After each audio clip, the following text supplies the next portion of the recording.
मैं गायक गोरख यादव जौनपुर उत्तर प्रदेश से आज हम सब के बीच हम सबके भाई भोजपुरी इंडस्ट्री के शान श्याम देहाती भैया जी नहीं रहे। मैं सबसे पहले एक प्रश्न पूछना चाहता हूँ रवि किशन मनोज तिवारी जी से। बताइए आप लोग को रहने से क्या मतलब?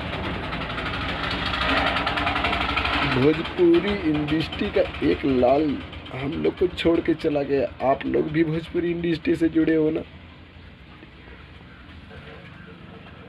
बीजेपी के इतने बड़े दिग्गज नेता आप लोग माने जाते हो। बताइए आप लोग को रहने और ना रहने से कोई फायदा नहीं।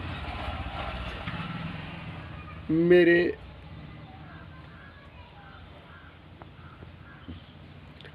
श्याम देहाती भैया जी एम्बुलेंस में तड़पते रहे।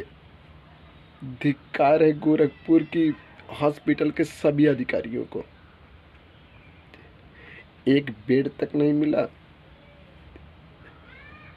यहाँ तक कि आज उनके लिए मेरा पूरा भोजपुरी इंडस्ट्री रो रहा है। और आप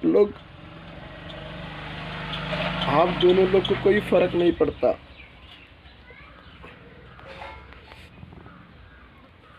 महादेव कृपा करे मेरे भैया की आत्मा को शांति मिले।